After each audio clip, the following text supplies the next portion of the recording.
Hello good morning दोस्त, Ravi online classes में आपका स्वागत है। इस वीडियो में हम लोग देखेंगे रसायन शास्त्र जो हमारे रेलवे एनटीपीसी ग्रुप डी में पूछे गए सारे प्रश्न प्रीवियस ईयर क्वेश्चन। तो ये पहला चैप्टर है रसायन विज्ञान एक परिचय। रसायन विज्ञान का एक परिचय तो समान पदार्थों के भौतिक अवस्था में शामिल नहीं होती है। तो देखिए यहाँ पे गैसीय, मिट्टी, तरल, तल मतलब लिक्विड तीनों शामिल है। कोलाइड शामिल नहीं होगा। आंसर क्या है? तो ए होगा, सी नहीं होगा, बल्कि सी गलत दिया हुआ है। आपको क्या हो जाएगा? कोलाइड हो जाएगा। हवा एक क्या है?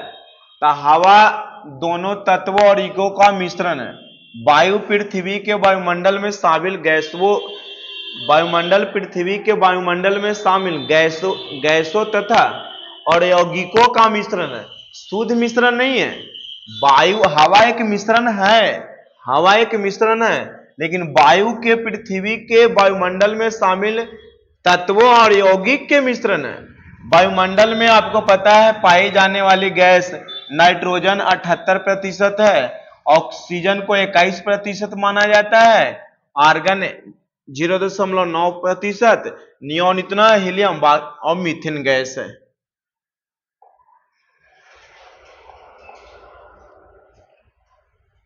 विज्ञान में कौन सा नियम मिश्रण के गुणों का पालन नहीं करता है?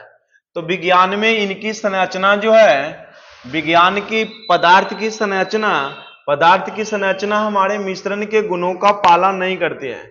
रसायन विज्ञान में वह पदार्थ जो दो या दो से अधिक पदार्थ या तत्वों के किसी निश्चित अनुपात में मिलने से बनता है उसे मिश्रण कहा जाता है। मिश्रण दो प्रकार का होता है, एक समांगी मिश्रण होता है और एक विसमांगी मिश्रण होता है।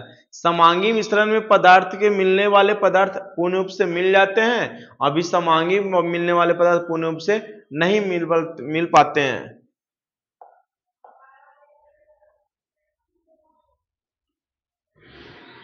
जब दो तरल पदार्थ एक दूसरे में घुलते नहीं है, जब दो तरल पदार्थ एक दूसरे में घुलते नहीं है और सॉल्यूशन नहीं बनाते, मतलब विलयन नहीं बनाते हैं, तो उसे क्या कहा जाता है? तो जब दो तरल पदार्थ एक दूसरे में घुलते नहीं है और विलयन नहीं बनाते तो उसे अमिश्रणीय कहा जाता है। अमिश्रणीय कहा जाता है। तो जैसे तेल और पानी दो तरल पदार्थ जो अमिश्रणीय आपस में घुलते नहीं है, तो आपस क्या हो जाएगा? सी। ऑप्शन नंबर क्या हो जाएगा? सी।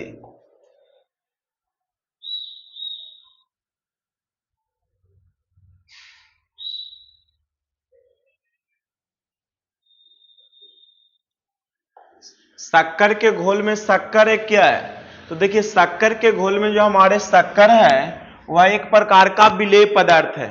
विलयन में दो प्रकार के पदार्थ होता है, एक विलेय पदार्थ होता है, एक विलायक पदार्थ होता है। एक विलेय पदार्थ होता है, एक विलेयक पदार्थ होता है। तो विलेय पदार्थ होता है जो कम मात्रा में होता है। विलेय पदार्थ होता है, घुलने वाले पदार्थ क्या होता है? विलेय पदार्थ होता है जो कम मात्रा में होता है, और जिसमें घुलाया जाता है जिसकी मात्रा अधिक होता है वह विलायक होता है। क्या होता है? विलायक। तो शक्कर के घोल में शक्कर एक घुला हुआ पदार्थ है, मतलब विलेय पदार्थ है।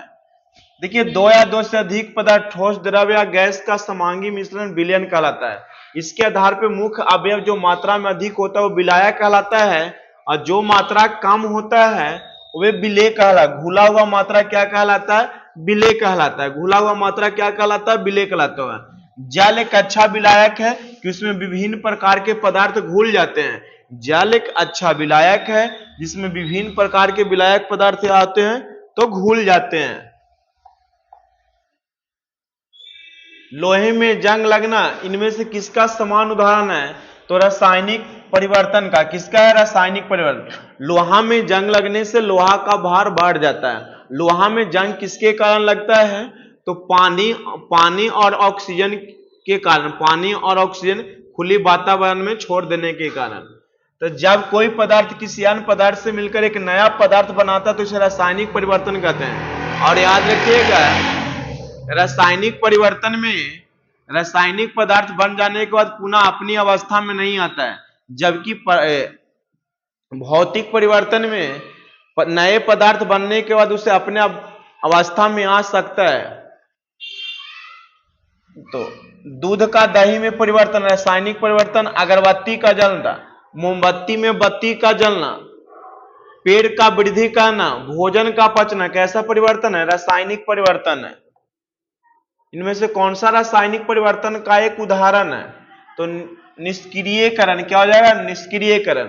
ऊर्ध्वपातन क्या है? तो ऊर्ध्वपातन वह प्रक्रिया है जिसमें किसी ठोस पदार्थ को गर्म करने पर सीधे गैसीय अवस्था में चल जाता है। इस प्रक्रिया को ऊर्ध्वपातन कहते हैं। जैसे कपूर हो गया, नेफ्थलीन हो गया, सब कैसा पदार्थ है? तो ऊर्ध्वपातन है। वह परिवर्तन जिसमें एक या एक से अधिक नए पदार्थ बनते हैं रासायनिक परिवर्तन कहलाते हैं। रासायनिक परिवर्तन को रासायनिक अभिक्रिया भी कहते हैं। एक रासायनिक परिवर्तन नहीं है, एक अंडा का पकाना, एक आइस क्यूब पिघलना। तो एक आइस क्यूब पिघलना, ऑप्शन नंबर क्या हो जाएगा दोस्त? तो बी हो जाएगा। क्या हो जाएगा? बी हो जाएगा।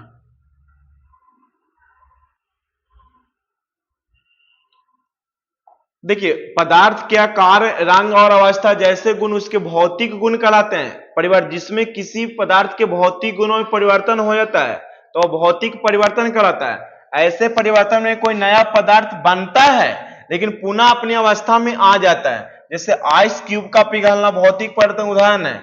शेष विकल्प रासायनिक परिवर्तन के उदाहरण था। उस प्रक्रिया का नाम क्या है जिसमें गैस सीधे ही ठोस अवस्था में परिवर्तन हो जाता है?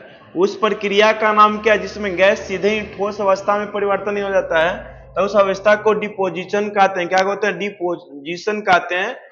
गैस सीधे ठोस अवस्था में परिवर्तन होना, डिपोजिशन, इसी को ऊर्ध्वपातन कहा जाता है। क्या कहा जाता है? ऊर्ध्वपातन कहा जाता है। ऊर्ध्वपातन वह प्रक्रिया है जिसे गर्म करने पर ठोस से सीधे गैस में और ठंडा करने पर गैस से ठोस अवस्था में आ जाता है। इसे कहा जाता है डिपोजिशन या ऊर्ध्वपातन। तो ऑप्शन नंबर बी याद रखिएगा। संघनन क्या है? संघनन वह प्रक्रिया है जिसके द्वारा कोई पदार्थ वाष्प से तरल अवस्था में परिवर्तित होता है। जैसे वाष्प का जल में परिवर्तन होना, वाष्प का जल में परिवर्तन होना। ऊर्ध्वपातन क्या है? वह प्रक्रिया जिसके द्वारा कोई पदार्थ ठोस अवस्था से सीधे गैस अवस्था में परिवर्तित हो जाता है। जैसे कपूर का जलना, ये क्या है सर? ऊर्ध्वपातन की क्रिया है। द्रव्यमान के आधार पर अमोनिया में नाइट्रोजन और हाइड्रोजन का अनुपात क्या होगा? तो देखिए, अमोनिया का जो सूत्र होता है दोस्त NH3 होता है। क्या होता है? NH3। इसमें हाइड्रोजन और नाइट्रोजन का अनुपात क्या होगा? तो ऐसे तो क्या हो जाएगा? 1 लेकिन किनके आधार पे पूछा है? तो द्रव्यमान के आधार पे। तो नाइट्रोजन का द्रव्यमान कितना होता है? 14।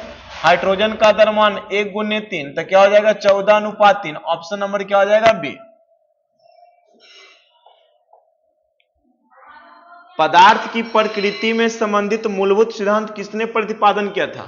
पदार्थ की प्रकृति से संबंधित मूलभूत सिद्धांत किसने प्रतिपादन किया था? तो जॉन डाल्टन ने। किसने किया था? जॉन डाल्टन ने। देखिए, देखिए, यह द्रव मतलब पदार्थ होता है और यह द्रव मतलब लिक्विड होता है। द्रव अथवा पदार्थ की संरचना प्रकृति का गहन अध्ययन करने के पश्चात इंग्लैंड के वैज्ञानिक डाल्टन ने 1808 ईस्वी में पदार्थ की संरचना और प्रकृति से संबंधित एक व्यवस्थित विचार किया, जिसे डाल्टन का परमाणु मॉडल या परमाणुवाद कहते हैं। उनके अनुसार पदार्थ का अनेक सूक्ष्म कणों से मिलकर बना, जिन्हें परमाणु कहते हैं। और उन्होंने परमाणु विभाजित नहीं होता है। लेकिन आज के समय जब आगे की वैज्ञानिक जो हमारे आते हैं, रदरफोर्ड, उन्होंने बताया कि परमाणु विभाज है, और वैज्ञानिकों ने बताया कि परमाणु विभाज है और परमाणु के 3 मौलिक कण हैं, इलेक्ट्रॉन, प्रोटॉन और न्यूट्रॉन। प्रोटॉन पॉजिटिव होता है, इलेक्ट्रॉन नेगेटिव और न्यूट्रॉन उदासीन होता है। इसलिए परमाणु क्या है? परमाणु भी छोटे छोटे कणों से मिलकर बना हुआ है। उस ब्रिटिश रसायन का नाम बताइए जिसने द्रव्यमान संरक्षण एवं स्थिर अनुपात के सिद्धांत के विषय में अपना परमाणु सिद्धांत 1808 में प्रस्तुत किया, जो कि पदार्थ के अध्ययन में निर्णायक सिद्ध हुआ था। तो क्या हो जाएगा दोस्तों? John Dalton. क्या हो जाएगा? John Dalton.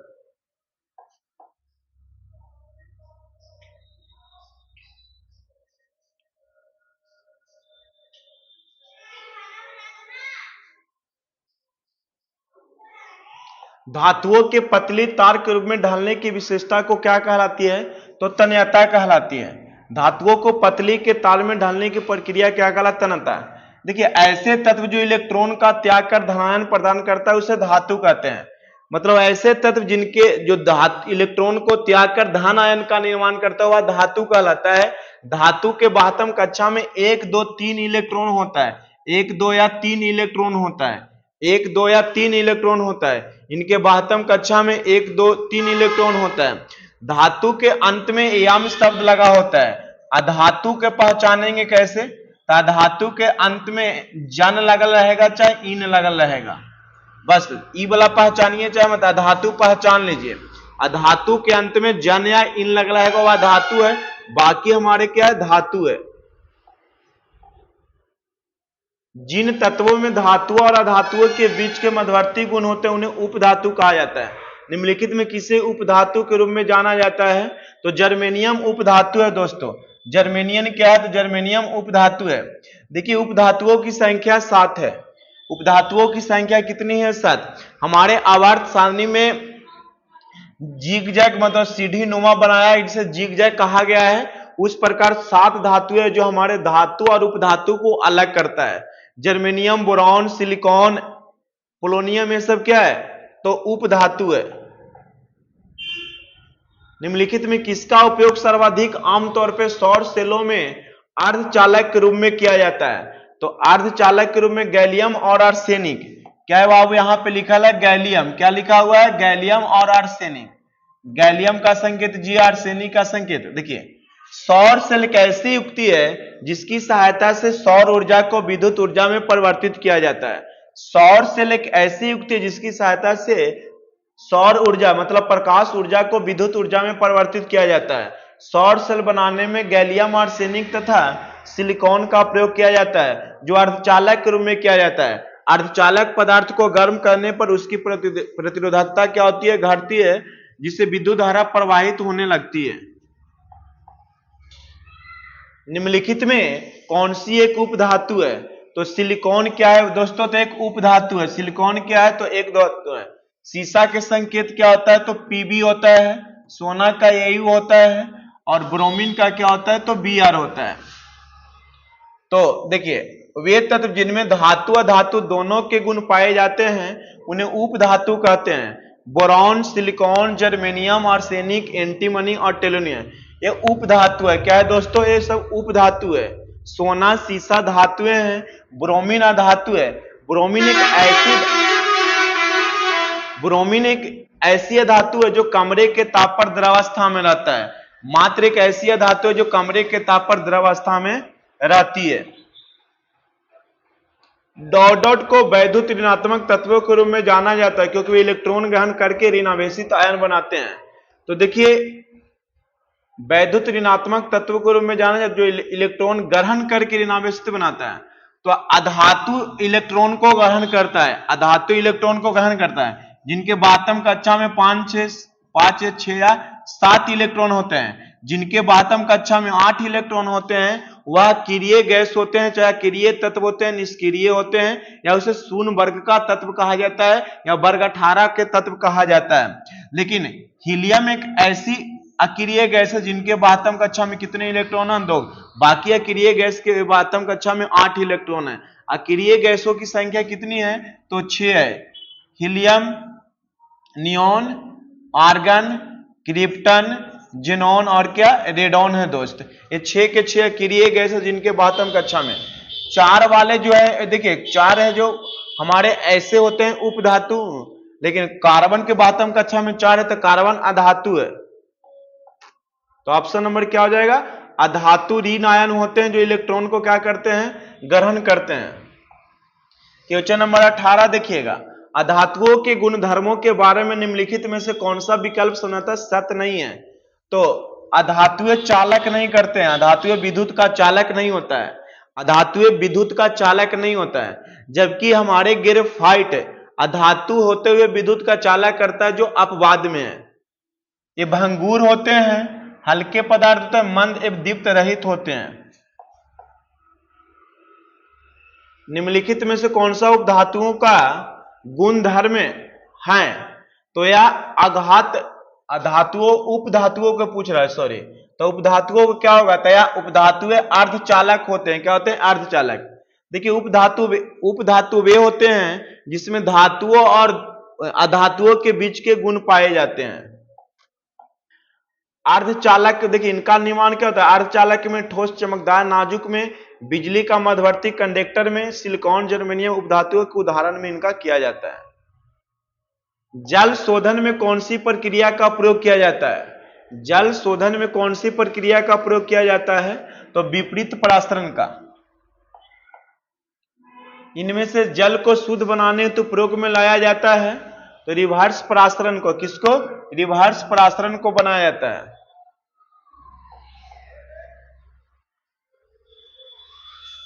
विलवनीकरण क्या है, तो विलवनीकरण क्या है दोस्तों, तो एक प्रकार की सफाई प्रक्रिया है। यह एक ऐसी प्रक्रिया जिसमें नमकीन पानी से खनिज पदार्थ को अलग किया जाता है। और ऑप्शन देख लीजिए, यह कैफीन का हटाने की प्रक्रिया है, नहीं, तो विलवनीकरण एक ऐसी प्रक्रिया जिसमें नमकीन पानी से खनिज पदार्थ को अलग किया जाता है। पानी से हाइड्रोजन को अलग करने की प्रक्रिया को क्या कहा जाता है, विद्युत अपघटन कहा जाता है या वैद्युत अपघटन कहा जाता है। पानी से हाइड्रोजन तथा ऑक्सीजन को अलग करने में विद्युत विघटन की क्रिया होता है। जैसे यहां पे देखिए, जल में इलेक्ट्रोल वैद्युत अपघटन की क्रिया करने से ऑक्सीजन टूट गया और हाइड्रोजन टूट गया, हाइड्रोजन और ऑक्सीजन में टूट गया। इस क्षेत्र में याद रखिएगा, वैद्युत अपघटन की क्रिया में नेगेटिव पदार्थ होता है जो एनोड पे प्राप्त होता है, किस पे होता है, एनोड पे, और पॉजिटिव जो होता है वह कैथोड पे प्राप्त होता है, किस पे होता है, कैथोड पर प्राप्त होता है। जैसे सोडियम क्लोराइड है, सोडियम क्लोराइड भी वैद्युत अपघटन से ही सोडियम और क्लोरीन को अलग किया जाता है। समुद्र के पानी के अलवणीकरण के लिए इस्तेमाल किए जाने वाले तकनीकों में से क्या है, तो आसवन विधि है। देखिए, समुद्र के पानी को अलवणीकरण के लिए इस्तेमाल किए जाने वाले तकनीक आसवन है। आसवन पृथक्करण की भौतिक विधि है। गैस से द्रव बनने की परिघटना को संघनन कहते हैं। किसी तत्व या यौगिक का द्रवावस्था में गैस अवस्था में परिवर्तन वाष्पीकरण कहलाता है। सोडियम क्लोराइड और अमोनियम क्लोराइड के मिश्रण को, सोडियम क्लोराइड और अमोनियम क्लोराइड के मिश्रण को पृथक करने के लिए निम्नलिखित में किस विधि का उपयोग किया जाए। यह हमारे सोडियम क्लोराइड है और यह अमोनियम क्लोराइड के मिश्रण को पृथक करने के लिए निम्नलिखित में किस विधि का उपयोग करते हैं, तो ऊर्ध्वपातन विधि का प्रयोग करते हैं। किसका प्रयोग करते हैं, ऊर्ध्वपातन विधि का प्रयोग करते हैं। देखिए, अमोनियम क्लोराइड और समान नमक मतलब साधारण नमक के मिश्रण को ऊर्ध्वपातन द्वारा अलग किया जा सकता है। तरल अवस्था में गैसीय अवस्था में रूपांतरण को, तरल अवस्था से गैसीय अवस्था में रूपांतरण को क्या कहा जाता है, तो इस प्रक्रिया को वाष्पीकरण कहता है। दोस्तों, जब तरल अवस्था से गैसीय अवस्था में रूपांतरण होता है तो यह अवस्था को वाष्पीकरण कहा जाता है। जैसे पानी से वाष्प का निकलना गैसीय अवस्था, तरल पदार्थ में रूपांतरण को संघनन कहते हैं।